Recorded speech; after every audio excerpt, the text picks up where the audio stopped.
Now, we love a bit of chicken and we all seem to be obsessed by the breast. Yes, but I've got a little bit of information for you.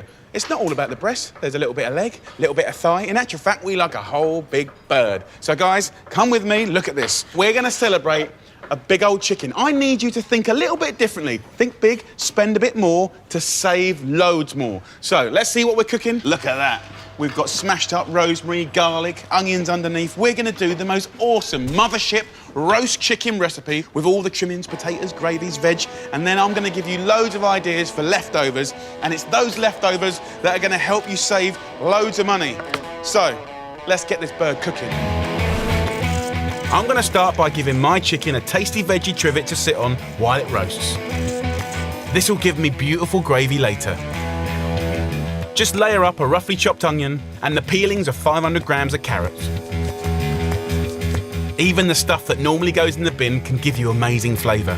So check this out. This is what I'm going to do. This is a 1.8 kilo chicken. I'm doing it with gravy, potatoes, peas, cabbage, carrots, all the trimmings. Izzy, for 4 people and leftovers, how much is that going to come in at? That's around $13.30 and you'll get leftovers. Unbelievable. So, guys, you know if I sent you down the street now to get chicken in a bucket for 4 people, you're heading 15 quid, 16 quid, and it's never going to be as good chicken as that. Also, buying a bigger bird, this is 1.8 kilo here, that's also going to give you more flavour. We're actually used to getting really small, very young, immature chickens, immature also in flavour. Let's flavour bomb this chicken. I want to get some rosemary. You guys should be growing this stuff. Really, really cool. I'm going to strip the rosemary just a bit into the pestle and mortar. If you haven't got a pestle and mortar, just get a metal bowl and like a rolling pin or something like that. You want to bruise that flavour. My simple rosemary marinade just needs a little seasoning. Good for steaks, pork, even actually whole fish is wonderful for. And a lug of olive oil. Look at the colours, it'll be beautiful. Absolutely gorgeous. Rub it, get under the legs. I love a massage. I'm using a higher welfare or free-range chicken. These are just a bit more pricey, but buy the best you can afford for better flavour and a happier bird. And I'm going to spread out the cost of this chicken by only eating half of it right now. I'll use the leftovers for another delicious meal later. OK, I'm all greased up. Charlie, come over here. Can you take that lid off, please, darling? Now, here's a neat little trick that's going to make your chicken really special. So we're parboiling potatoes, peeled chunks of potatoes. You've all done it before, right? Just pick that lemon out. Now, this is a little tweak, my friends. If you just hold it up, Charlie. If I just stab this all over, right, in there, that's been boiling with the potatoes. Now, it's given a nice, delicate scent of lemon to the potatoes. Obviously, nothing too strong, don't worry. Over here, Charlie, I'm going to ask you to do a very... I'm going to ask you to do something a little bit. Can you just stick that up the chicken's jacksie? I'm getting all nervous now. That's it. Now push it in. Lovely. Thank you very much. You would have thought I'd have given you a more glamorous job. Thank you, Charlie. That is going to scent and flavour and cook, most importantly, and cook that chicken from the inside out. The chicken goes on there. I'm going to wash my hands, very important. While I'm talking about washing my hands, Ben. Yep. Safety first. Always. Let's talk about the chicken. Lots of old wives' tales. Anything that you've heard that is a no-no, which people think is a yes-yes? Washing chicken. Really? Yeah. Oh, newsflash. There's a lot of people passionate about washing their chicken. Yeah, you imagine just stood there in your sink with a tap gushing water and you're just spinning a chicken and all those bacteria that are on the chicken are going everywhere. Are just splashing all over your kitchen. Right. And so it is So a no-no? No. People have associations of chickens being dirty and they think by washing it you're going to clean it, and you're not. OK. Also, just to clarify, yep. You know, all bacteria is killed at higher than 75 degrees internal temperature. The majority of bacteria. Right. There are a couple that need to go to a higher temperature. Thank you for that, Ben. Really, really good to know. And if you cook chicken properly and you don't wash it, you're going to be just fine. So please don't worry. OK, let's get this chicken in the oven. It's going to be phenomenal at 200 degrees Celsius, which is 400 degrees Fahrenheit. The chicken needs to roast for about an hour and 20 minutes or until golden and cooked through. I'm going to serve this up with beautiful roast potatoes. I just want to kind of clarify the position on the perfect roast potato, because it's a real important thing. I'm going in with some olive oil. I'm going in with a little knob of butter, ideally. I think the combination of oil and butter works really well, but you could use either on its own. Rosie, nutritionally, is there much difference between olive oil and butter? Olive oil is actually much higher in calories than butter is. There's 100 calories in 100 mils of olive oil. Really? Olive oil more calorific than butter? Yeah. But butter more sat fat, so Yeah. be careful on how much you have of that. Parboiling has given me lovely, fluffy potatoes to work with. Can you see here? We've cooked it, it's soft, it's giving, but see that kind of, that sort of frosting, that fluffing, that kind of sort of just break up on the outside. Really, really important. Give them a little bit of a chuff up. Just a few little chuff ups, and you can see what happens when I just chiffy and chuff it up. It's a made up word, forgive me. It just breaks that outside layer. So I'm gonna put the potatoes in here, and that break up on the outside of the potato is gonna become so crispy. Get the flavours on those spuds jumping with olive oil, rosemary and salt and pepper. Sometimes you don't have to, but it's nice to put it on a little heat just to get it going. Finally, add some smashed garlic. Smack. We're gonna get a really gentle perfume. Just come over here. I'm just gonna poke it into that little corner there, and that's just gonna get all the fats going. Once it just sizzles a little bit, just a couple of little tosses. So 1, 2, there you go. If I cooked it any more than that, we're talking mashed potato, okay? But for me, I know that sort of fluffing up of the outside of the potato is gonna create the perfect ratio of super crispiness and fluffiness inside. So I'm putting that under the chicken. Because they're so cheap, I'm doing loads of veg, lovely buttery cabbage and peas and my super tasty special carrots. Of taking the humble carrot and making it exceptional and fantastic. I want people fighting over it. So I'm gonna cut the carrot, just cutting them at an angle to create more surface area. Season, then add the zest and juice of 1 orange. Carrot and orange is a classic flavour combination and one that really works. When we're peeling citrus like this, notice that there's no white. The white's the bitter part. We're getting pure fragrance and flavour there, and actually they'll cook up and kind of candy up and be delicious. So we're gonna squeeze the juice in. Really squeeze that baby. Ah, yes. Carrots, orange juice, the natural sweetness from both is gonna be phenomenal. Add a bit of thyme and butter, cover with foil, and roast for an hour next to the spuds. You want them cooked and sort of bubbling and shiny, but not overcooked. So gorgeous. After an hour and 20 minutes, check whether your chicken is cooked. If you hold it at an angle, let the juices come out. If they're coming out clear, chicken cooked. So look at this, a beautiful chicken. We got crispy skin, the meat on the legs is tender and falling off the bone. It smells fantastic. Now, a little trick that I like to do, if you look at the lemon, it's still juicy and it's taken on some of the flavour of the chicken as well. So I let it cool down, I bag it up, you can put it in the fridge or freezer, and I put it in rice dishes, in curries, in stews, and we're getting double pleasure out of that lemon. Nice. This is our gravy pan. You can see those little trimmings of carrot that you'd have thrown away. They've given you a beautiful little sweet base. To make your gravy, stir flour into your chicken juices and add 600 ml of boiling water. Simmer to the consistency you like and then sieve that gravy into a jug. Bring out the roast carrots, the crispy spuds and all those delicious greens. And friends, the mothership has landed. Guys, who's hungry?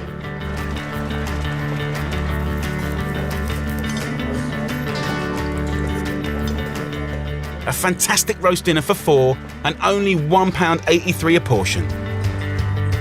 I'm serving a little less meat, but with all these incredible veggies, you're never gonna go hungry.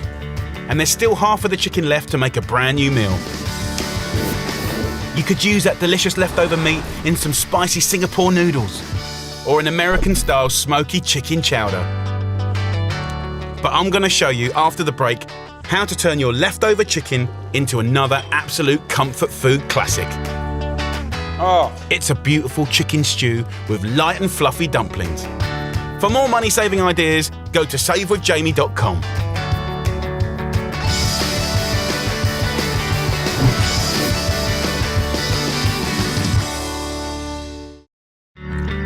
great food for a great price makes sense no matter what you can afford. If you buy big, invest in a mothership roast and then make something spectacular from the leftovers. You'll be quids in, I promise you. So let me show you how to spin that leftover roast chicken into another heartwarming family favourite. It's my humble chicken stew with dumplings. What I'm going to do today is focus on a nice little cuddly dish. A nice little simple stew that can go 4 different directions. It could go pie, it could go on jacket potatoes, you could turn it into a pasta dish. It's one of those recipes that just goes out like that. So it's a nice little gift. So look, let's look at these leftovers. Quickly pull off the skin here and make that into a pile. I've got the meat here, just rip everything off the bone. Personally, I like to do this on the day of my roast. Really, really nice. And any sort of pan juices, any sort of gravy you've got, just toss the meat in that because you don't want that breast meat particularly can get dry. So remember, what we've got here is over an hour's beautiful cooking, incredible flavours. First, you want to make a quick, tasty stock with the bones. Any bones, I'm going to put into a pot and just boil up with some water. Now remember, homemade stock is beautiful. It doesn't have to be complicated. There's a correct way to do it that we're taught at college, but I think when you're at home, to be honest, you just want to bash it all up, boil it up, get every bit of flavour out of it. Stock is cheap to make, will last for ages in the freezer, and will add sensational flavour to loads of other dishes. You could use that stock for risottos, for soups, for stews, for curries. The list goes on and on and on, minestrones, you name it. Just top up the bones with a litre of cold water. If you've got herbs and any fragrant veggies or any trimmings to hand, use it. We're just trying to get every last bit of flavour out of these leftovers. Then bring to the boil and let it simmer for at least 30 minutes. Now to crank up the base for the stew. I want to get 4 slices of smoked bacon, and bacon ain't bacon unless it's smoked. So if anyone gives you bacon that ain't smoked, throw it back at them. So I'm going to slice the bacon up into centimetre sort of lardons, really. Really simple.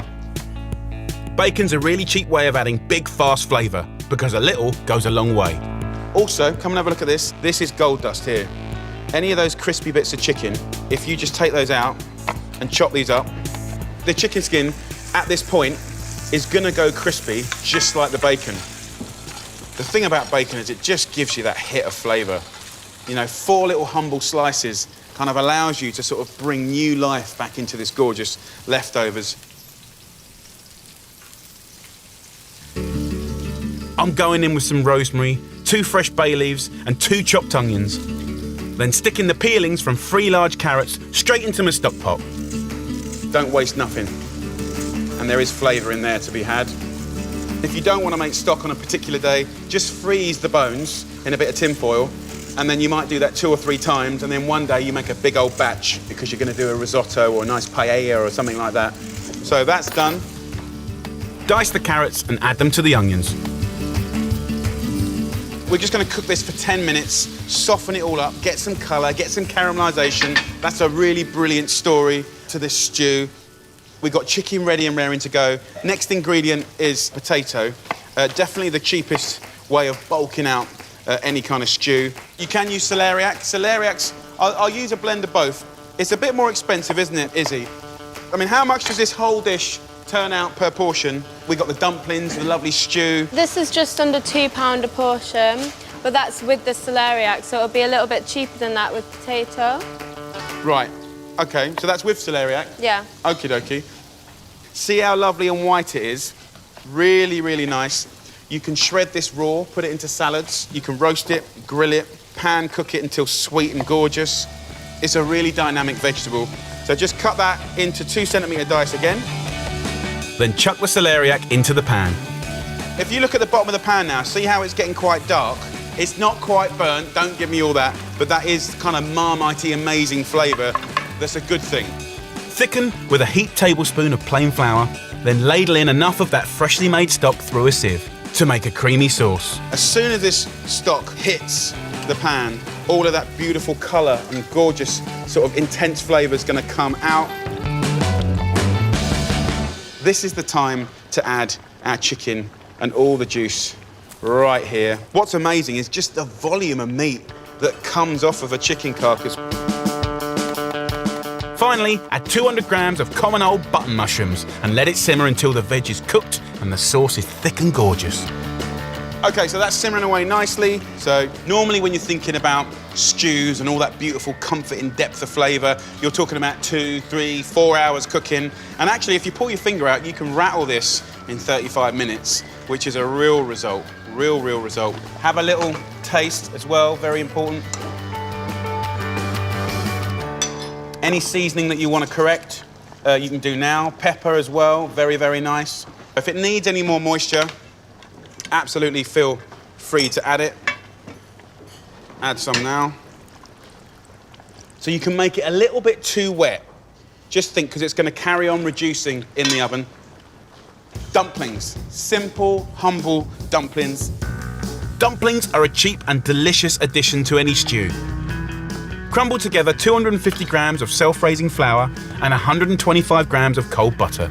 I'm using butter rather than suet because it gives you beautiful lightness and flavour. Add a splash of water, a pinch of salt, and then divide into 12 and roll into balls. Just plop those dumplings in and around our stew, like that. There you go. Very nice, hearty, beautiful dish. Put your lid on top there. Turn it right down to a gentle sort of tick over, as low as you can get it, okay? And they'll fluff up and they'll be gorgeous. If, by any chance, you wanted them to be a little bit golden on top, do it in the oven at about 190 degrees Celsius, which is 375 Fahrenheit, which is gas mark 4, 5? 5. I'm getting better at gas marks. Let that cook for about half an hour.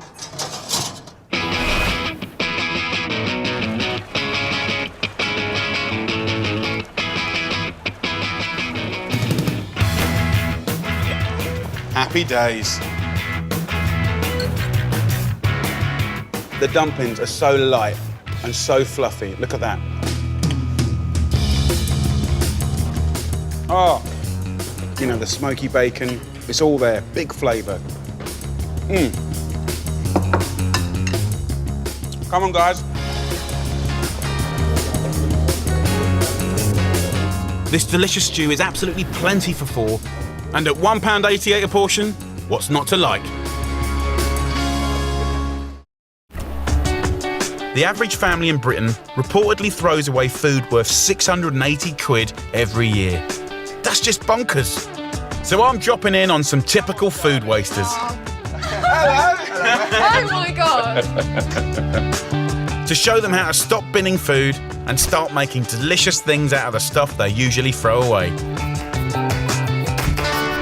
Kate, who works as a nanny, spends about 80 quid a week on food, but bins nearly half of it.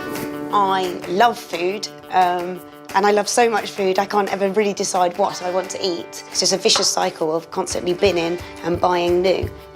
She knows she needs help with her food waste, so I'm rocking up to hijack her kitchen. Hello, you. Hello. You all right? How's it going? Good, thank you. Come on then, take me to it. What's one of the things that, volume-wise, you kind of throw away the most? Probably fruit and veg, I think. We've got berries, we've got grapes, cherries, strawberries. I like a variety of things, but then it's kind of too much for one person. Should we focus on fruit then? Yeah. Fruit prices have risen by over 30% in the last 6 years. But even when we've shelled out for lovely fresh fruit, lots of us still end up chucking it because it goes off so quickly. But guys, don't just sit back and watch that pricey fruit rot away. Almost all of it will be brilliant if you just stick it in the freezer while it's still in good nick. Take the time to learn how to freeze different fruits. You'll waste less and save yourself loads of money. Bananas just need to be peeled and sliced. With soft fruits such as berries, remove the stalks and give them a wash. And squeeze lemon juice over sliced apples and pears to stop them discolouring in the freezer.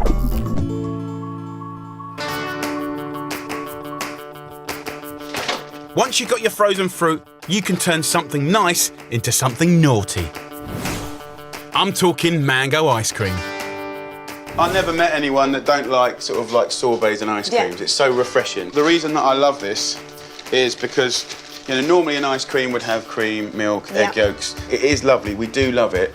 It is refreshing and gorgeous, but it is super heavy on the old calories as well. So if you want to have something that's delicious and really, really healthy, all I do in a food processor, I just whack a load of however much you think, mango, but it could be frozen pineapple, it could be frozen strawberries. Okay, you can do it with anything. Absolutely.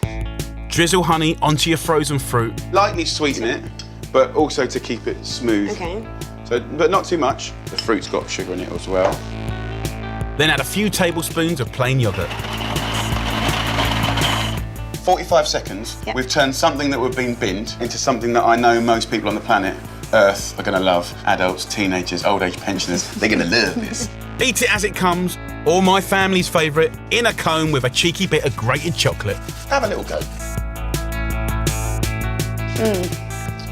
It's really good. Yeah, it's so simple. And it's all healthy. Come on, how often can you say that, Kate? My last tip is to freeze the main ingredients for delicious fruit smoothies. Do you have smoothies? Do you like smoothies? Yeah, I do, yeah. It's a pretty good way to start the day. So I'd say half a banana per person. This, for me, is the platform of the perfect smoothie. Simply stick everything you need for future smoothies into separate bags that can sit in your freezer till you want them. I think ginger is genius. Ginger's the perfect thing to kickstart your day. I just find that it helps wake me up when I'm miserable and groggy in the morning. All right. Throw in a spoonful of oats for a lovely creaminess. Right, this is a really nice slow burning energy. 1 tablespoon in there like that. This also gives it a nice sort of toasty silkiness that's delicious. If you're healthy, sunflower seeds, if you're a seedy type person, then have a bit of that action in there as well. So these have the potential to be super healthy. Don't make the mistake of freezing fruit that's already past its best. I wouldn't use that, I'd throw that away. If one's on the turn, they're all on the turn. So this is a kind of nice sort of excuse to either have it now or get it suspended in time and put it into the freezer. So it's saving you throw stuff in the bin, and then when you do finally want a smoothie, out comes one and it's going to be perfection. So, should we make one? Yes. When you're ready, add some milk and a splash of apple juice to give it a twang. So whiz it up for 1 minute, make sure there's no bits left.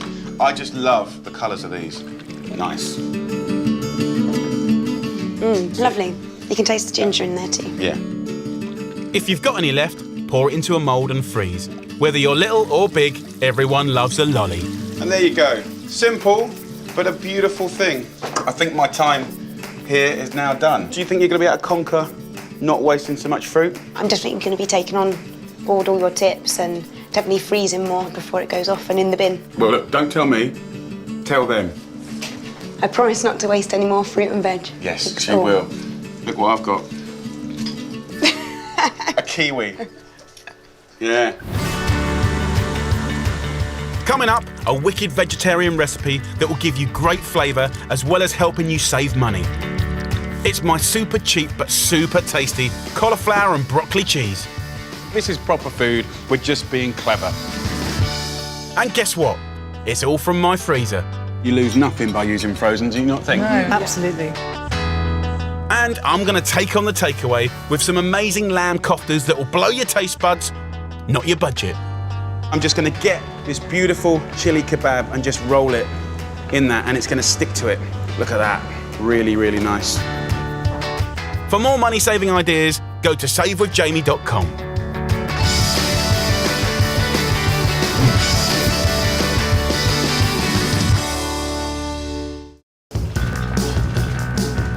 Saving money doesn't mean missing out on delicious food. I've picked up a few tricks and cheats which will show you how you can have out-of-this-world dinners every day of the week, whatever your budget.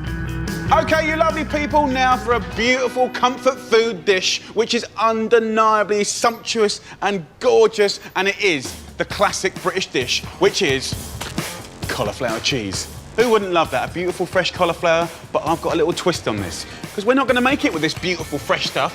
No, come over here. We're going to use some frozen veg And as you know, your freezer, it is your best friend, okay? It definitely is. Sitting there, waiting for you to use stuff, but this is so much cheaper. You may well have a bit of a knee-jerk reaction to the idea of frozen veg and assume it's going to be less tasty than fresh. But if you're making something like cauliflower cheese, that's just not true. And there's no better way to prove it than with a little cook-up, fresh versus frozen style. Now, on my left is my lovely Greek sister, Georgie. She's going to be cooking a fresh version of this beautiful gratin, okay? I'm going to do the frozen. We're going to have a little taste up at the end, so you're cool with that? Yeah, definitely. Lovely. So let's start with the recipe. First, in a pan, 2 knobs of butter. Just get it in that pan on a medium heat, okay?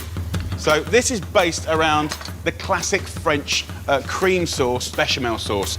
If you've got it around, fresh or dried, a little bit of bay leaf is always quite nice. If you haven't got it, it doesn't matter. But bay and bechamel just feels like 2 peas in a pod. It's good for flavour.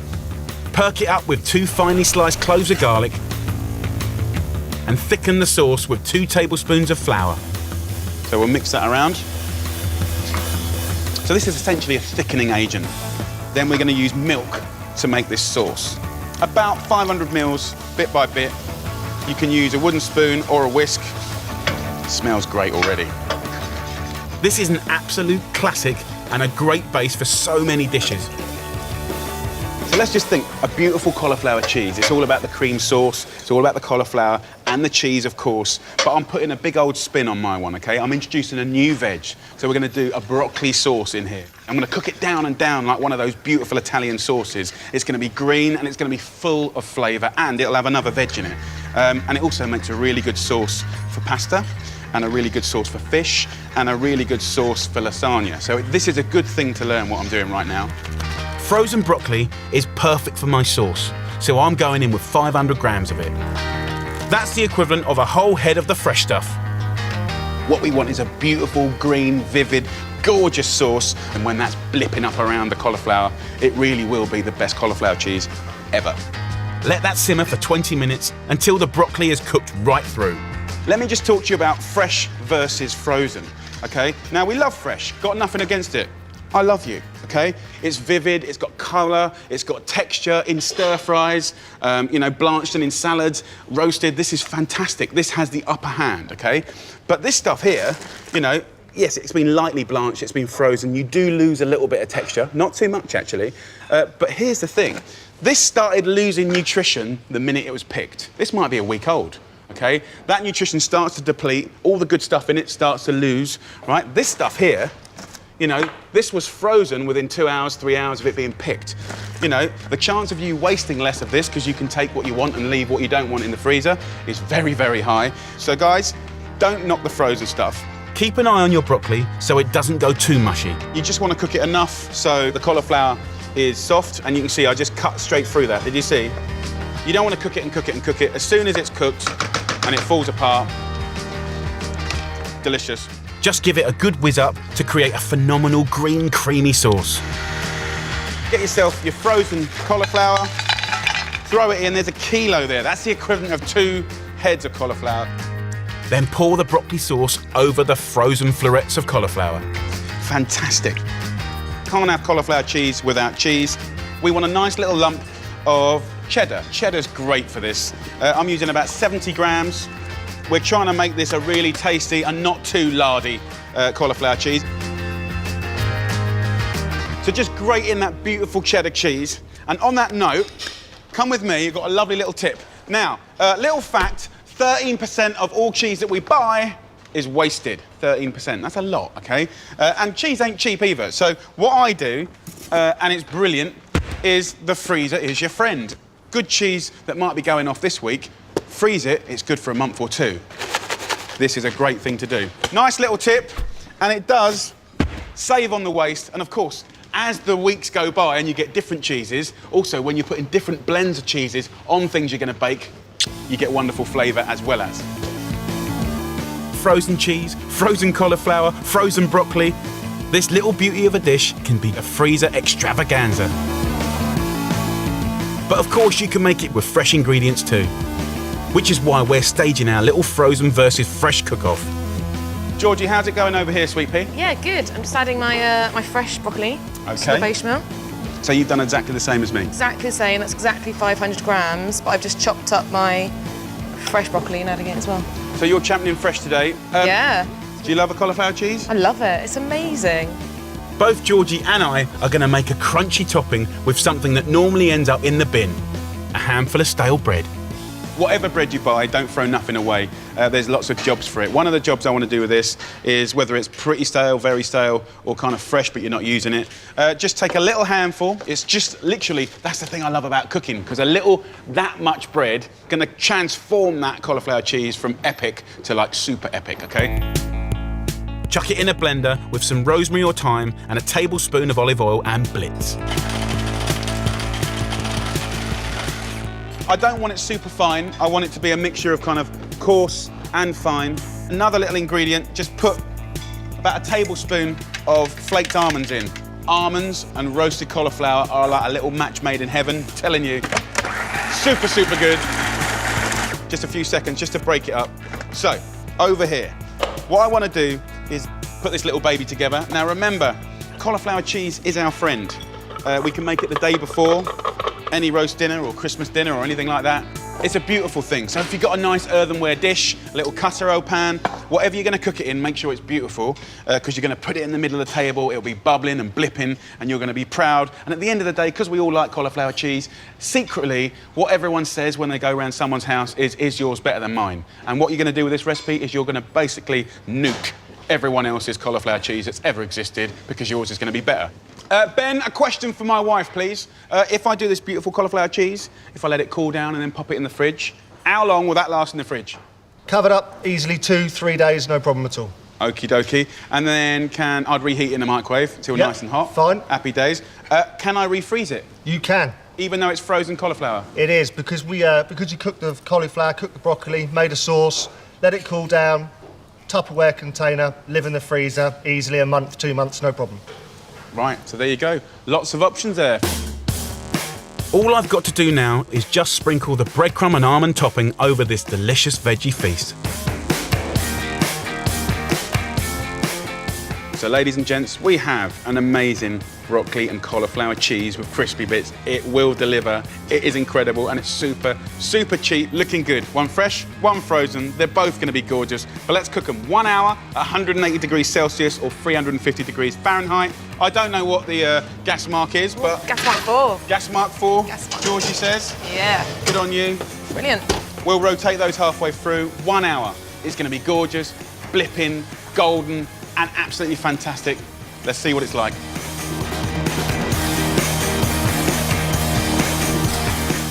This is incredible as a side dish or as a main meal. We know that frozen is cheaper, but what I want to prove is that it can be just as tasty as fresh. Both looking absolutely scrumptious. I think it's time to have a little bit of a taste up. Here's Georgie's one.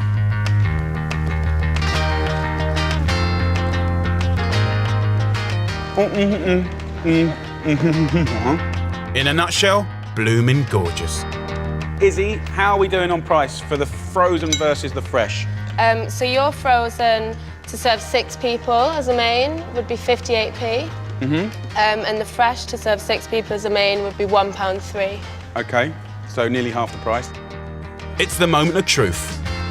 Time to taste the much, much cheaper version of the dish that I made using frozen ingredients.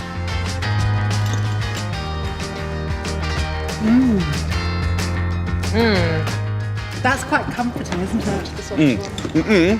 Yeah. I completely agree. You can't knock either of them. You lose nothing by using frozen, do you not think? No, it's absolutely delicious. So there you go. Next time you do cauliflower cheese, Frozen. in the freezer. Still to come, a brilliant alternative to your Friday night takeaway. I'm going to show you how to make beautiful lamb koftas for a bargain price at home. There is no polite way to eat this. That is so good. For more money-saving ideas, go to savewithjamie.com.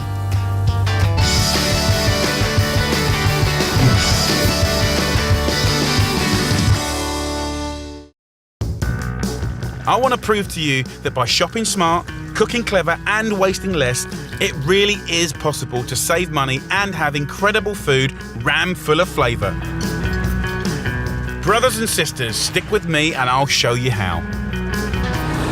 My last dish of the day is inspired by everyone's favourite Friday night treat, the takeaway. I know part of the treat is having the night off from cooking, but what if I showed you how to make something easy that tastes amazing and is also really, really cheap? Okay, fast food, takeaways, people say they're convenient, fast, cheap, but I'm just not so sure they're any of those things anymore. The minute you start buying for 2 or 4, I think it's getting really, really expensive. And I want to show you lovely people how you can get that lovely sort of takeaway hit, those flavours, but you can get it faster and cheaper, I believe. And you know exactly where everything's come from. So, with me today, I have 2 lovely people from Southend-on-Sea. We got Roxy and Michael, and they love a kebab. On the takeaway menu today, some sizzling lamb koftas that will leave these 2 some wonga in their wallets. Okay, guys, so you love a kebab. How much do you spend? We spend about £20 a week. On 2 kebabs? On 2 kebabs, 2 extra. Are they very large. nice? It's nice. My kebabs will taste delicious too, but they'll feed Michael and Roxy for just £3.14 in total. Let's kick things off with a lovely red cabbage pickle. Which I think, you know, beautiful colour. I think it's really nice. You know, most kebabs have a sort of white bit or red I love. cabbage, yeah? You have red cabbage in yours? Yeah, I love it. Okay, so I'm just going to use a quarter of a red cabbage. Go as fine as you can. If you wanted to, you could do a whole red cabbage and put it in a jar and you've got it done for the year. Do you know what I mean? Because we're making a pickle. Just add a good pinch of salt and pepper, 2 tablespoons of vinegar, and a little bit of sugar to make it sweet and sour. But what I want to do is just scrunch this up quite sort of aggressively. The kind of scrunching action really gets the flavour in there, and it's really, really delicious. And even in those few seconds, you know, just have a little go at that. It should start giving you that lovely sort of sweet and sour sort of flavouring that we love. But look, as you squeeze it, all the juice is coming out. The beautiful colour that you're going to get is phenomenal. Now, you could put chilies in there, carrots in there, anything you like. So, red pickle, done. Put your griddle pan on a high heat to get it screaming hot. Season 400 grams of minced lamb, add a handful of breadcrumbs, and then scrunch it up. Sheep can't be intensively reared, so actually, you know, one of the most beautiful high welfare meats you can get is lamb. They're out on the fields, eating lovely healthy things, so it is a good quality meat. You can get lean lamb if you want, but the nice thing about grilling is even if it's got the fat in it, it's going to give it flavour and it's going to kind of grill out. So I'm just going to simply divide this into 4, like that. 100 grams of good quality mince per person, and the only job you've got to do is put it on a kebab and sort of squeeze it and scrunch it, and that classic sort of kofta shape that you get, that's what we're after. Rustic, rough and ready. You can see how it's taken on the shape of the fingers, which makes it have sort of more surface area. So you don't have to do it perfect, just scrunch it on, make it about sort of 8 or 9 inches long. The trick is to not keep touching it. Let it have a really nice, good time on one side. The smell of charring lamb is so good. So lamb's happening. I'm going to use a tortilla.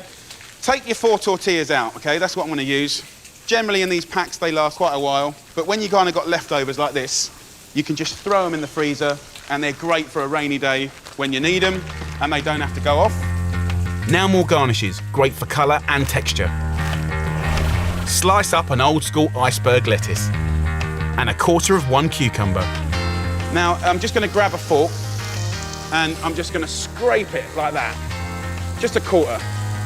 And of course you can use any veggies that you've got left over in your fridge, so peppers, tomatoes, you know, have a little spring clean. So I'm going to slice that cucumber up, and what's quite nice is, see where I scored it with that fork? Yeah, I know it makes it look pretty and a little bit camp, and that's gorgeous, but it's not actually about that. It's about dressing it with a little bit of salt and pepper and it going in, right? So I'm just going to dress these cucumbers here, because cucumbers, they just love having a little bit of vinegar and oil. Add a bit more crunch and flavour with a few delicious little radishes. So nice colour, good healthy stuff. You know, we've got that lovely lamb. You can see I haven't even touched it or turned it yet. And I think the thing is, Roxy, you can actually do this at home. you can make that naughty little dinner for a fraction of the price and actually knock it out yourself. My kebabs really are easy to make, and their price is fantastic. These super tasty koftas, made with that great quality meat, cost just £1.57 each. I've kept this lamb quite simple. There's not loads of stuff inside it, and I'll tell you why. I want the lamb meat to be sweet and gorgeous, and on the outside, like have chili and flavour and other stuff. This is where having a well-stocked store cupboard is essential. I'm going to take some chili sauce, some chilies, some fennel, some cumin, and some pistachios. Now, in Turkey, they do this very cool thing. They have these grilled meats, and as soon as they come off the grill, they roll them in toasted spices and bashed up nuts. So that's the vibe I'm going for. I'm just going to get a little pan. I'm going to put it on full whack. I'm not going to get it dirty, because I'm putting no oil or anything like that in there. Put about a tablespoon of fennel seeds in there. I'm going to leave them whole, okay? Cumin, just to give it that little hum, which I think works really well with the lamb, just a pinch. And some pistachios. And remember, any leftover nuts that you've got, almonds, pine nuts, they will all work like this beautifully. So I'm just going to toast them up for like 1 minute to bring the spices back to life. When my nuts and spices are nicely toasted and giving off an amazing aroma, I just need to give them a little grind up. So into a pestle and mortar you go. Great start. That's clean. That goes back over here. I'm just going to pound this up. Some bits are chunky, some bits are fine. I think I'm just going to leave it like that. Very, very nice. I'm going to show you another little trick. You like chilies, don't you? Love them. I'm going to get these little chilies that you can buy. They're pickled. What's really nice is you can actually grill them, and it sort of warms them up like a warm, hot chili pickle, and they look great. I'm going to do the last turn on the lamb. I think this lamb has behaved really well. It hasn't fallen apart. For me, that's what it's all about. Lovely, gnarly, sizzling, gorgeous lamb. What I like to do is brush on a little bit of sweet chili sauce for an extra kick and to make them sticky. So this is the bit I like. Just put those nuts, fennel seeds and cumin over the board like that. And then I'm just going to get this beautiful chili kebab and just roll it in that, and it's going to stick to it. Look at that. Really, really nice. Give them a good old coating. Quickly warm up your tortillas and then load them up with the lamb, the pickled red cabbage, the crunchy lettuce, the cucumber radishes, and then top it off with the grilled chili. I'm going to have a little bit of the old yoghurt, and I quite like the idea of the lovely hot kebab, the fresh yoghurt, you know, the pickles, the chili. Really, really nice. OK, let me come and sit with you. Let's talk serious. Come on, join us. This isn't about knocking fast food. It's about really having a choice. Yeah. You saw me do that. No tricks. Just rattled it out. Yeah. Takeaways may be convenient, but they ain't cheap. Roxy and Michael shell out £160 every 8 weeks buying kebabs. But for just £3 more than that, they could have my lamb koftas for a whole year. There is no polite way to eat this. That is so good. You like that? Really That is absolutely awesome.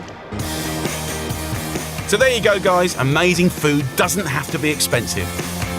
Embrace your freezer, stock up your store cupboard, and learn to love your leftovers. Cheers. Cheers. Nice well one. done. Well done. For more money-saving ideas, go to savewithjamie.com. So, it's not that often that you can say you can get amazing fresh fish for cheap. But get your head around this. A beautiful, fresh side of salmon. An amazing product. And guess what? Sometimes when they farm this, they have too much, and you can pick this up for a tenner regularly. Oh my God. So don't get the little portions, get a nice big bit. Let me show you what to do with it. Just show them that bit of roasted salmon in there. Absolutely gorgeous, nearly cooked. Have a look at this crispy skin. It is one of the most gorgeous things ever. I have got so many recipes to do with this beautiful product, and I can't wait to share it with you. So guys, welcome to the Mothership roast side of salmon with all the trimmings. You are absolutely gonna love it. First, let's fire up the Mothership and season this phenomenal side of salmon. So that involves some lovely sea salt, So I'm gonna season the fish from a height, and notice I'm doing the tray at the bottom as well. And then pepper, exactly the same, right? And contrary to all those old wives' tales, you know, oh, only use light herbs with fish, you know, parsley, basil, you know, rubbish. Rubbish. Come here. Rosemary is fantastic with fish, as is sage. Really good. And thyme, gorgeous. And bay, and oregano, they're all really good. Salmon can really handle stronger flavours. So I'm using 2 sprigs of rosemary to give it a woody, aromatic hum. And I've got a money-saving trick up my sleeve to push those exciting flavours even further. For a little bit of free flavour, instead of just putting olive oil on here, use a couple of tablespoons of oil from your sun-dried tomatoes.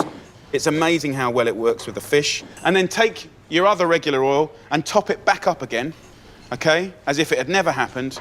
And I'm just going to rub that all over the salmon. Don't clank it and throw it all about. You have to love and respect a salmon. It's an incredible creature. Just move the skin around the tray, nice and gently, to get the seasoning underneath. So get your hands under there, have a little massage up, right? We're gonna flip it over, but be gentle, and put some nice rosemary on top. So guys, that is all you're gonna do. Now, Izzy, on the price of salmon, what's the kind of general thing happening on the street?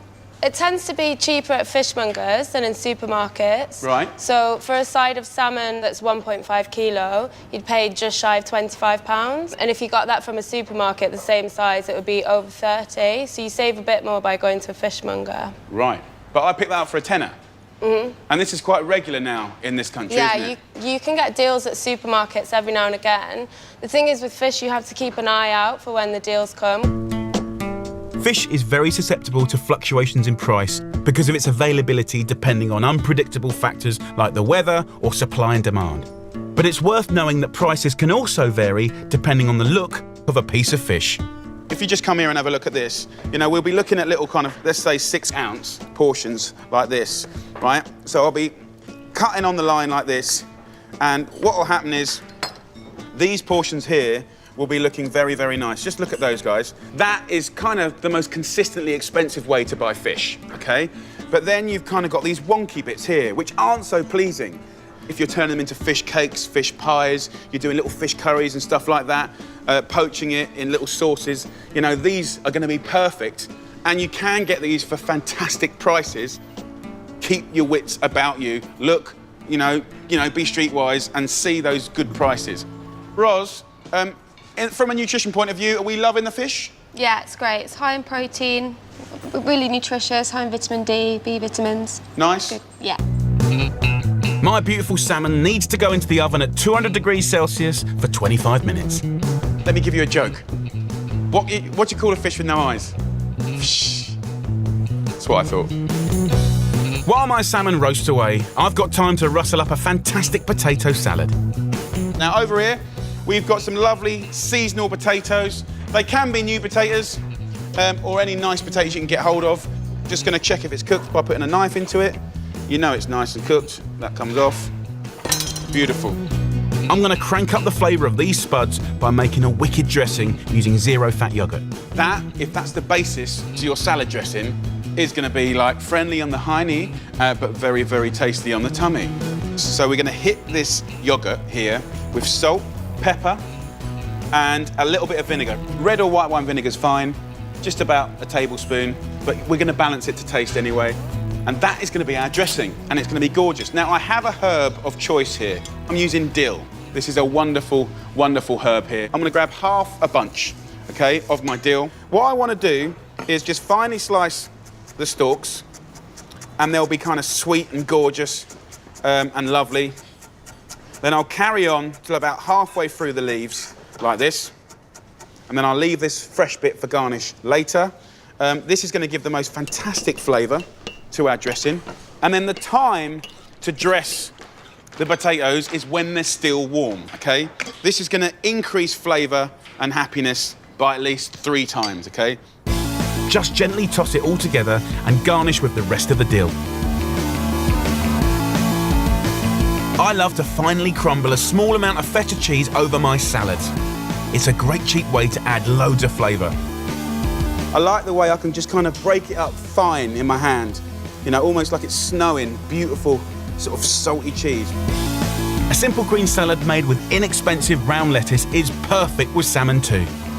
Okay, let's just load up our lovely salad here. And you know what, even though round lettuce is the cheapest, I just love it. Got a little dressing here with English mustard, you know, equal quantities of olive oil and vinegar, right? So it's a nice, yellow, gorgeous dressing here. So I'll dress my salad leaf up like this. Really, really nice. Okay, so we've got green salad, beautiful potato salad. This has had about 20 minutes now. There's no need to feel like you have to overcook this fish. Please do not overcook the fish. It's just gonna go dry. Now have a little look at this. Instead of kind of pushing the skin away, I wanna show you a cool way to do it. Just get a knife, kind of prise up the skin. There's something bizarrely fulfilling about doing this. Just use the knife. It's a little bit hot. Use the knife to just get the skin up and then just pull like this. Honestly, it's like amazing. The soggy old skin normally ends up in the bin, but I'm gonna make it the centerpiece of the whole meal by turning it into a giant, tasty crisp. Girls, we got any dried paprika or cayenne pepper or something like that? So I'm just gonna hit that side with a little bit of salt and pepper. Thank you, girls. A little bit of pinch of cayenne, you know, it's gonna be gorgeous. I'm gonna put that straight in to the oven to get super, super crisp. Place the skin fatty side up straight onto the rack of your oven. It's like a preheated griddle with the hot air circulating around. Let the skin cook for a few minutes until golden and bubbling, and then brace yourselves for a proper treat. Have a little look. See, when it's hot, it's kind of flexible. And then as it cools down, it kind of gets crispy again. So I'm just gonna leave that there for like 30 seconds, okay? So just leave that, and then it just goes, and then when you go to touch it, it just goes, whoosh. Now, look, we got the salmon here. If you got 2 fish slices, get them under, pick up your fish fillet like this, get it over there like that. You can leave it as is, but if I'm really honest, I quite like it flaked for me. You want to gently separate your fish into large pieces. Don't try to be neat about it. Just let gravity, look in there, look for the crack. See how it just lobes? For me, that is heaven. The way it just sort of lobes up and you can just push it back in like that. I love the fact that the natural sort of flake, the natural grain of the fish is its most sort of beautiful part. So just sort of mix it up. I quite like it being a little bit scruffy. If you have a little look over here, because it's only roasted for sort of 20 minutes, this rosemary is actually really, really gorgeous. And if you taste it, it's not there for garnish. It's really meaty and it just sort of bursts in your mouth. I'm happy to have this back over here. Sprinkle it over the top again. We're not gonna waste a thing. We're not gonna waste a thing. Back into the tray, get all those little crispy bits. And again, we can just lose that in and around. Beautiful. And I've got a few leftover bits of dill just to put on top as well, which won't hurt because it's all part of the same sort of story. The skin's been out of the oven for about 1 minute and has already gone nice and crisp. Look at that. Absolutely bonkers. Look at this. Texture, naughty, love it. There you go, mothership, roasted side of salmon with potato salad, green salad. Who on the planet would not just love that with family and friends? And all the potential of those gorgeous leftovers ready and raring to go. Tuck in.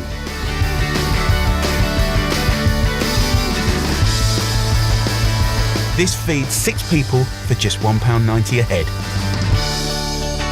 Plus, there's a great big chunk of this gorgeous salmon still good to go. There's loads you can do with the beautiful leftover fish. You could make a fresh Vietnamese salad or go Mexican with tasty, spicy tacos. But I'm going to show you after the break how to make a fantastic dish full of flavour that will take my leftover roast salmon in a whole new direction. It's a luxurious flaky salmon Filo pie. Oh. There you go. Beautiful. For more money-saving ideas, go to savewithjamie.com.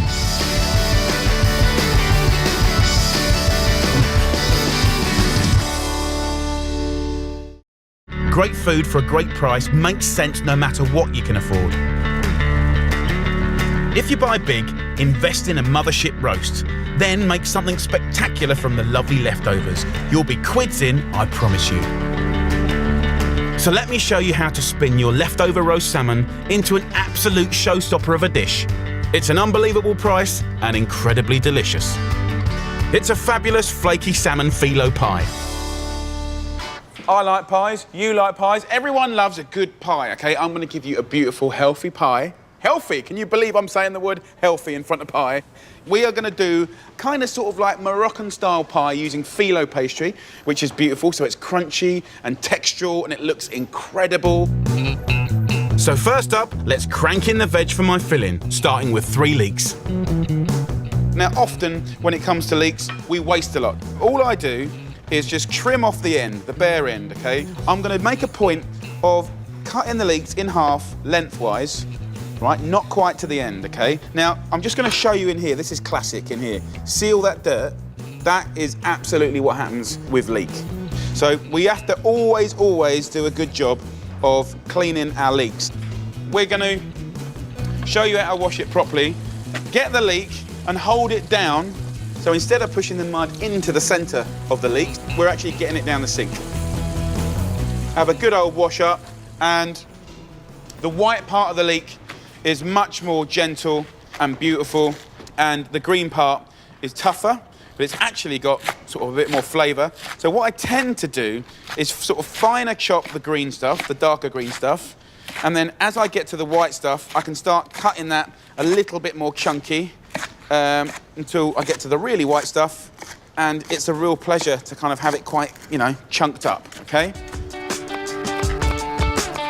In a pan, I've got on medium heat. I'm gonna go in there with a little olive oil, a little bit of thyme. Thyme and leeks are really good. The fragrance is beautiful. I'm gonna go in with the leeks. Next, grab a couple of courgettes, or zucchini as they're often known outside Britain. When they're in season, they get really, really cheap. Just take the bare end off, and I just want to kind of clank it up into random odds and sods. Add them to the pan with the leeks, with a nice pinch of sea salt and a pinch of pepper. Cook the veg gently for about 30 minutes until they go really sweet and gorgeous. And give them a chance to cool. That's a super delicious base for my pie filling. Next, flake in 200 grams of your leftover salmon. Really pep up those flavors by crumbling in 100 grams of Feta cheese. And that's going to season it beautifully. Get yourself a lemon.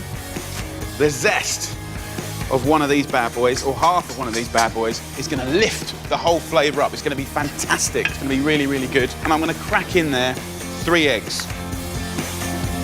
So mix that up. This is a wonderful, wonderful carrier of veg. I want my pie, once it's made, to not just taste great, but to be good for you. Rosie, calorie-wise, how are we looking per portion? 450 calories. 450 calories in here, loads of the good stuff, eggs, veg, and we'll be very happy with that. Okay, let's make a pie. Grab a pack of shop-bought Filo pastry. Using Filo is a great trick for giving your leftovers a facelift. It's easy and it's economical because you can just use what you need and then freeze the rest. When you work with Filo pastry, you've got to work quick, real quick. That Filo pastry will dehydrate and go crispy and just shatter in a matter of 5 minutes. Oil a non-stick pan to get it ready for the pastry. Let's just hang it over.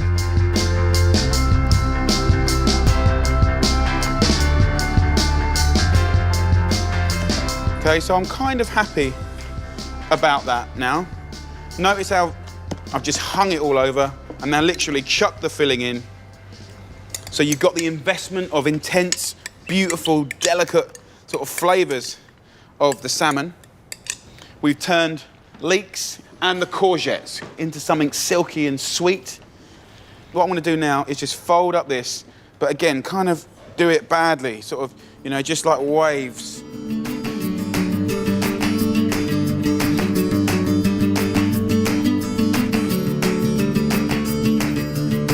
Brush with oil and finish off by grating 15 grams of Parmesan on top for seasoning. And then just whack it in the oven for 45 to 50 minutes at 180 degrees Celsius. I like to put it at the bottom of the oven so the base gets crispy. Once your pie is beautifully golden, puffed out and crispy, transfer it to a board. Because it's non-stick and a pan, it just flops out like this. You can see that it's just shardy and gorgeous. Serve with a simple salad. This is super stripped back, but perfect with a pie. Just 1 cucumber and 1 romaine lettuce. This is a crinkle cutter knife. They're rubbish, absolutely rubbish, but they're great fun. And I got it because I use it to cut up veg and fruit because I thought it might make the kids sort of enjoy the fruit and veg a little bit more. And guess what? It worked. What I'm going to do is just clank up a cucumber. Let me just show you. Just slice them up like this, and they look a little bit retro, and they're fun. And then pick it up, put it over here. I quite like the fun of just being a little bit more graphic about this. And then I've got my romaine. I'm just going to slice it in situ, like that. There's no need to shell out on shop-bought dressings. You can make your own in a flash. It'll taste clean and fresh, and you'll know exactly what's in it. Simplest dressing in the world. Big old teaspoon of English mustard. Couple of tablespoons of white wine vinegar. Pinch of salt and pepper. Roughly around the same amount of oil, olive oil. If you whisk it up, because of the mustard, you get a lovely, vivid yellow dressing. Have a little taste. Woohoo! Just get that dressing and just let it fall in between the salad like that. Same on the cucumber. Nice little fun dish, beautiful dressing. So it was just a little bit of boring leftovers, now it's a gorgeous pie with a salad. And by using the leftover salmon from your mothership dish, this is another super cheap meal that feeds 6 at £1.52 a portion. Come and have a little look. Oh. All right, crew, now it's time. Come and have a little taste. Help yourself.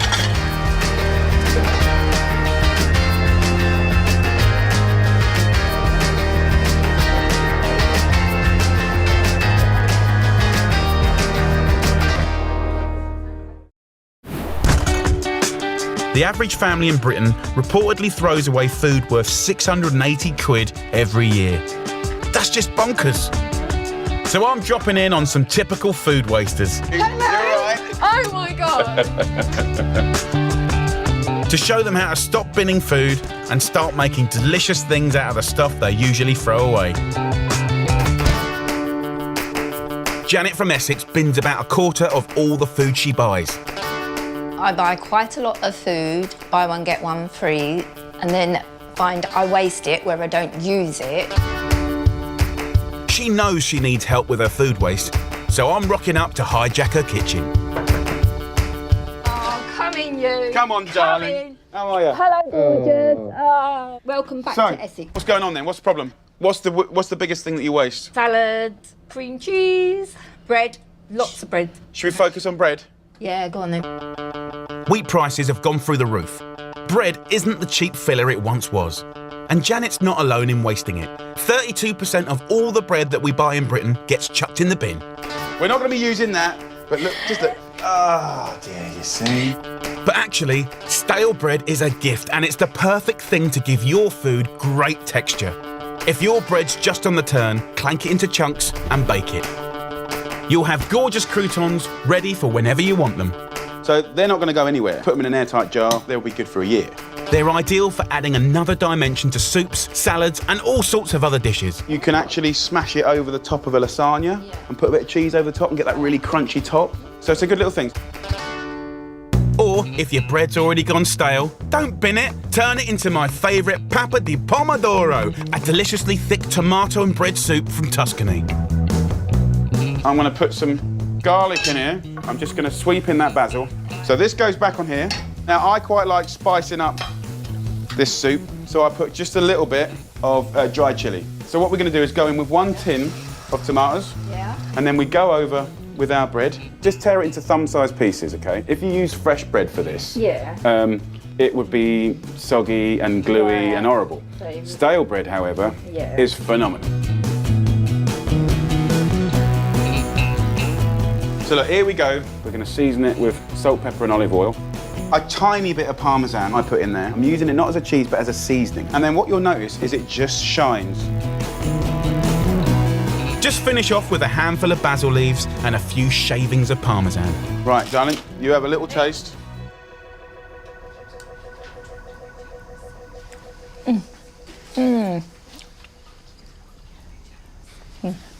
Lovely. My final bread saver is Pangrattato, a crunchy, tasty breadcrumb topping that's going to revolutionise your pasta and your salads. You mind whacking that in your machine and giving it a good old blitz up for us? Whiz up leftover bread along with herbs, garlic and salt and pepper to pump up the flavour. And if I'm being really lazy, I ain't even going to peel it. I just put it in. It's so simple. Just fry it for about 5 minutes in a little oil until golden and crunchy. Think of like garlic bread, but smashed up into little crispy bits. So that's the Pangrattato. Pangrattato. Pangrattato. Pangrattato. Sì, fantastico. Sì, bellissimo. Fantastico.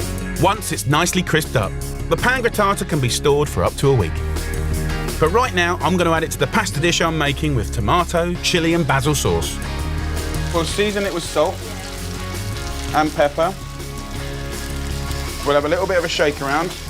Have a taste. Sweet. A little bit of chili, garlic. Lovely. I mean, it's really, really nice. And let's serve up this spaghetti. And sometimes even a little of that water is good to have as well. Yeah. And then we have a little toss-up. Wow. And then we can finish with some good olive oil at the end. And we can tear in some basil. So you get that fresh hit. I know I'm deeply biased, but I want you to try this Pangrattato and tell me I'd love to try. that it doesn't set off the whole pasta dish.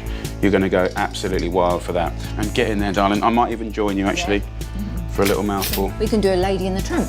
Yes, we can. I think my time here is now done. But the question is, will you be wasting bread anymore? No, definitely will not be wasting bread anymore. I'm going to ask you, just go into that room in privacy, because it's too much to ask a woman to eat pasta on TV. It's too much. You've got to have respect. So you just eat away. Oh,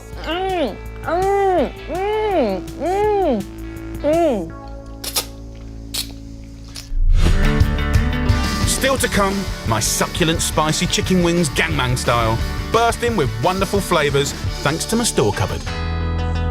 All that love has gone to my little friend here, the humble chicken wing. And a wicked alternative to your Friday night takeaway, my king of all burgers.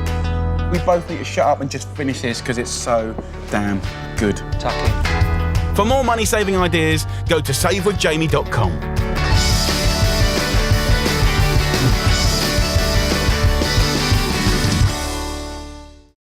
Saving money doesn't mean missing out on delicious food. I've picked up a few tricks and cheats which will show you how you can have out-of-this-world dinners every day of the week, whatever your budget.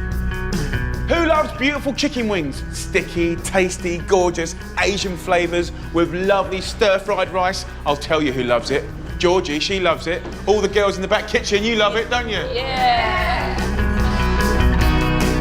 Chicken wings are super tasty and really economical. And my delicious chicken wings gangbang style will transform this inexpensive cut of meat into an all-singing, all-dancing midweek star. First of all, get yourself a little roasting tray like this. We've got 12 chicken wings. I want to show you.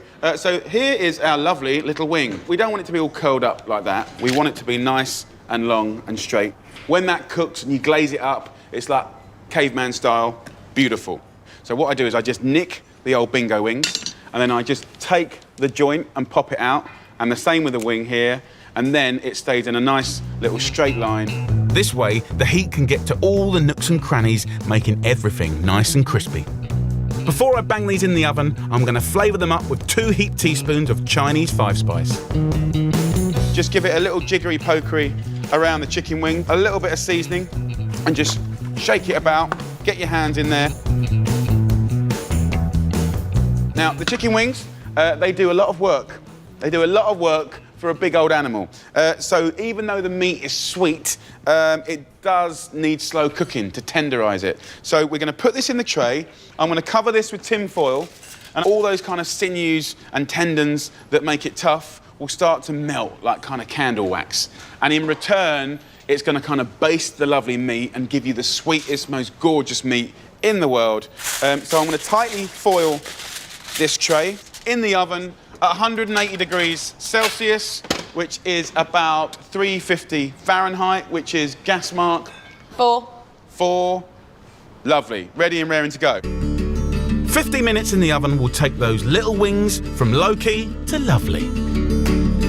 Now, for the second stage of this dish, stir-fried rice.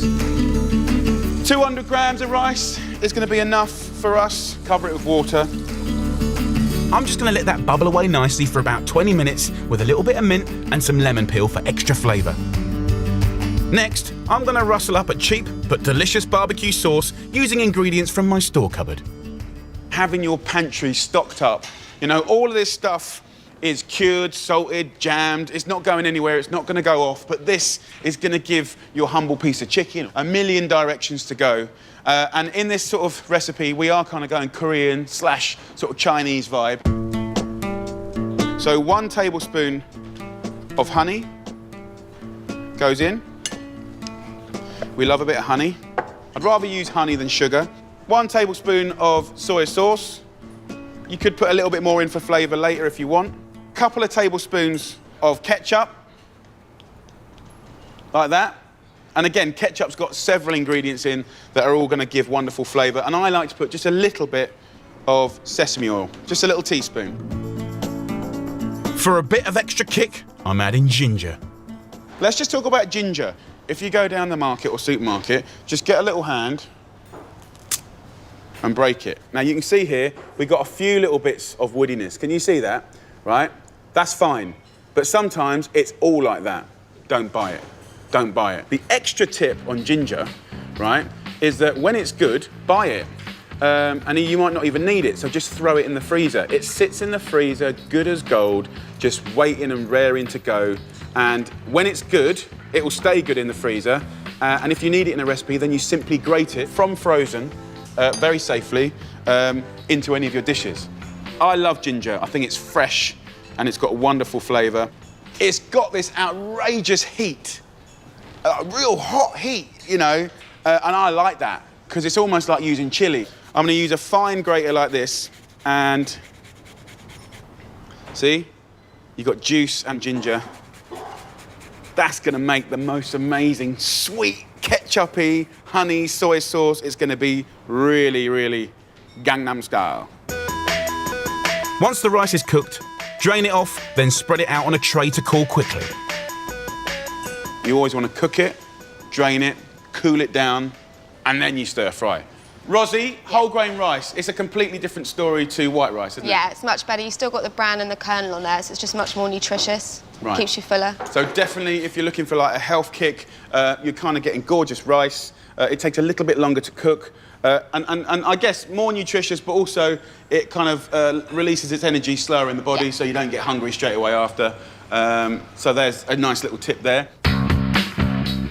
My spicy chicken wings have had 50 minutes in the oven. By having the foil on, we've kind of kept in moisture, and that's what's going to make it sticky. We know when they're ready, just go along to the meat, and you just check it. See here, if you can pull that meat off the bone, right? See, it's just hanging on, but it's pulling away. Gold. That's what we want. That's absolutely what we want. If it's sort of tight, then that ain't going to be tender when you eat it. So just get your barbecue sauce, and then we want to just brush our wings. Going to make them shiny. And of course, when we put this back in the oven, it's going to make it kind of caramelise and go sticky and sizzling. While they're in the oven turning golden and beautiful, I'm going to crack on with transforming my stir-fry into a star-fry. Making stir-fried rice yourself is quick, it's super, super cheap. Let me show you how to do it. Get yourself a nice big pan, always helps. Put it onto sort of medium-high heat. First up, the chilli. If you're buying chili in a supermarket, you normally buy them in those packs, and you might not want to use them all straight away. A brilliant, brilliant tip is use what you need and then freeze the rest. They defrost in seconds, and it saves you wasting any. Garlic, finely slice it. This is Chinese pak choi. It's a little bit pricey, but it will add so much to this dish in appearance, flavour and texture. Now what I want to do is get as much out of the stalks as possible. Please don't throw them away. They're the kind of almost the most important bit. The lovely green part, it's like spinach, it only needs a few minutes to cook, and I'll throw that in at the last minute. Pour a little sesame oil into your pan, then throw in your chilli and the 2 sliced cloves of garlic. Go in with the stalks, and then we can go in with the rice. And because it's cold, it's really going to handle the heat completely differently. Listen to that sound. Now I'm going to go in with my greens, like that, and then the last ingredient, egg. So, simply all I'm going to do is, don't go away when I'm doing the best bit. Come forward, come forward. What I like to do is just shake, make a little space, put the rice to one side, and then I'm going to crack an egg in. You can go 1, you can go 2, and then I'm just going to move it around. And as it starts to go, then I start to bring in my rice, and then we start to bring in the other rice. And there we go, stir-fry rice. Back to my chicken, and the marinade has turned the wings charred and gnarly. But trust me, the meat's juicy and tender. Look at that. Just give it one last little kiss of sort of juices from the bottom of the tray. There's one last thing that you can do. A sprinkle of sesame seeds and a final quick toasting under the grill. Just pop them back in the oven. What I'm looking for, where the fat and the sauce is all dancing on the top. Can you see it? Just sizzling, sizzling, sizzling. And that's why you got to watch it like a hawk. Is it nearly burnt? Is it nearly burnt? Is it perfect? Is it perfect? Is it perfect? Yes. That's what I want. Perfection. A little bit caught there, golden there, perfect there. So all I'm going to do now is rack up my much-loved chicken wing. All that love has gone to my little friend here, the humble chicken wing.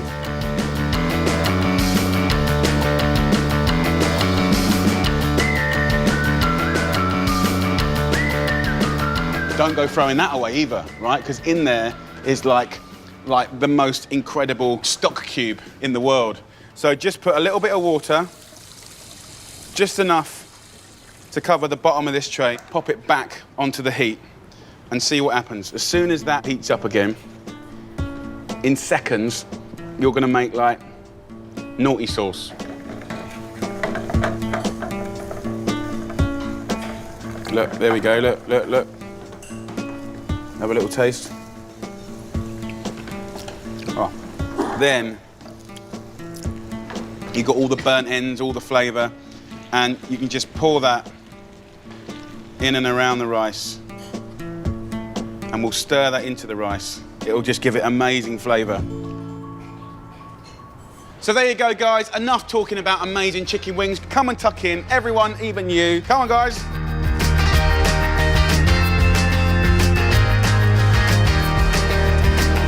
All that gorgeous meat and rice. This is plenty for 4 at an absolutely tiny £1.14 a portion. All right, so good. Coming up, my king of all burgers that will knock your takeaway out of the ring. A beautiful, homemade, handcrafted artisan burger. For more money-saving ideas, go to savewithjamie.com.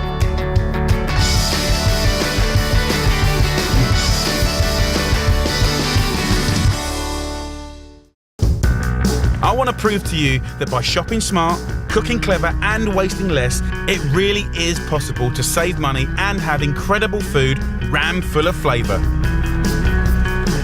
Brothers and sisters, stick with me and I'll show you how.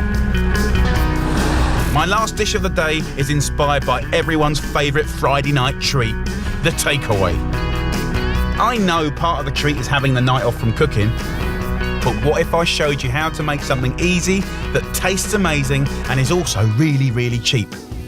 Let's just talk about fast food. I personally don't think it's necessarily that fast, and I don't think it's that cheap either. It might be convenient, and I'm not knocking it, but I just think sometimes maybe you could do a better job yourself and save a load of money. On the takeaway menu today, my king of all burgers for a guy who just can't stop eating them. Matt, he loves a burger, don't you, Matt? Love a burger, mate. And every week, how many burgers do you have? About 2, maybe 1 on the quiet. Okay, 3 burgers. How much do you spend on burgers a week? About 20 quid. Matt doesn't like just any old burger. He likes the posh ones for £6.50. But my king of all burgers costs just £1.65. You're not going to get a quarter pounder from a fast food joint for that, are ya?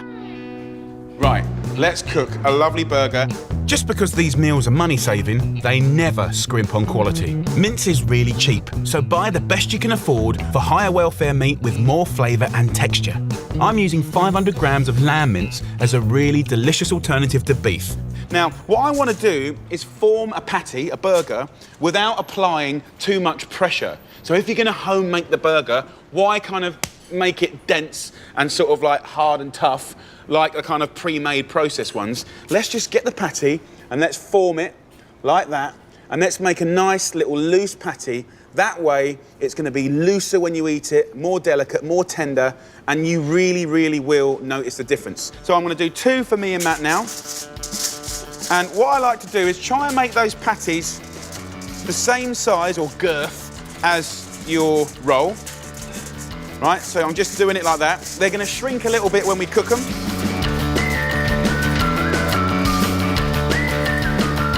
Now, I want to kind of treat it like a steak. So I'm going to season it with salt and pepper, so nothing's been done to that meat. Don't muck about with it. I'm actually not even going to put any oil in the griddle pan. It's going to go straight in there, Matt. Just push it down, and you're going to get those nice char marks. And then a little bit of salt and pepper on top as well. Over here, we've got the 2 leftover ones. Just fold them up like this. You know, we can fold it over. We've got 2 burgers, homemade, ready and raring to go for another day.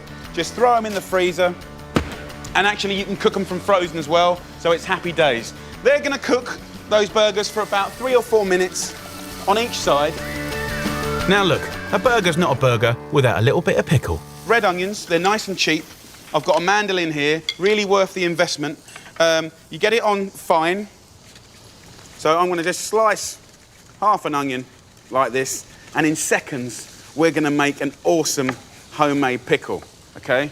So onions goes in. Look how fine that is. So we have the ability with a mandolin to make this wafer thin, right? And then simply put a bit of red wine vinegar in, hardly any at all, a good pinch of salt, and give it a little scrunch up. You could put a little sugar in it if you wanted to, but as soon as you've scrunched that up, that kind of pongy raw onion flavour, sort of onion breath onion, it's gone. You've got that lovely light pickle, and it's gorgeous. So that's done. I'm going to go and turn my burger over now. So I think it's had probably enough time. Let's have a little look here. Nice. See, it's like crispy. The fat's dancing. Lovely. As soon as I've turned it, what I want to do is get some blue cheese, or any cheese, whatever cheese you want to use. I want about 10 grams of cheese each. And I'm just going to put that straight on top. Another little trick, okay? The way to kind of get that cheese to melt is to kind of make a little hat out of tin foil, and the steam will start to melt that cheese, like that. So we've got burgers nearly there. Cheese is kind of on the melt. I've got pickle done. Let's talk about buns. I've got a perfectly nice roll from a reputable supermarket here. And actually, when you buy the pack, that's a lovely looking roll right there. Nothing wrong with it. That works out at 25 pence each. But for my burger today, I'm going a little bit swanky. I just upgraded it by 15 pence, and that is a really nice little roll there, okay? And I think that the bun is just as important as the meat. It's got to be the perfect carrier. Let's have a little look at our... Come on, guys, have a look. That little bit of cheese has melted on the top. Our little idea worked. I'm just going to get those buns toasting up. This gorgeous lamb burger is so quick and easy. There's not going to be many delivery guys who could get a takeaway to your door in the time it takes to make. So let's finish it off now. Let's get ourselves a nice eating apple, right? And this, with lamb, you know, is going to be brilliant. Oh man, I'm loving my crinkle cutter knife. Now for the exciting bit, constructing this king of all burgers. We want to get some ketchup on these buns. Then we go in with the burger. Now you see, can you see it dripping? That's just juiciness. And you want that bun, that perfect bun, to catch all that juice. So it's sort of a little bit soggy and a little bit naughty. Get 2 bits of this apple here and just put it under the lamb, okay? Lovely. And then we've got our pickled onions here. In seconds, they've transformed in flavour. Instead of like doing sweet onions, which everyone does, that take ages to cook, right? Just put a nice little wodge of that lovely, delicate onions on there. Easy peasy.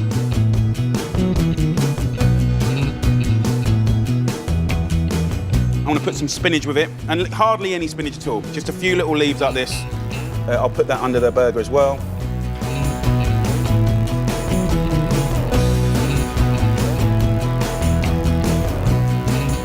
Okay, and then we've got the other side of the bun here. A little bit of ketchup.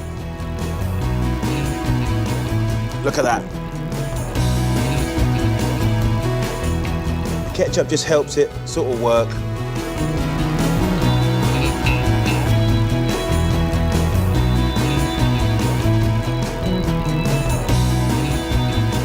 Follow me.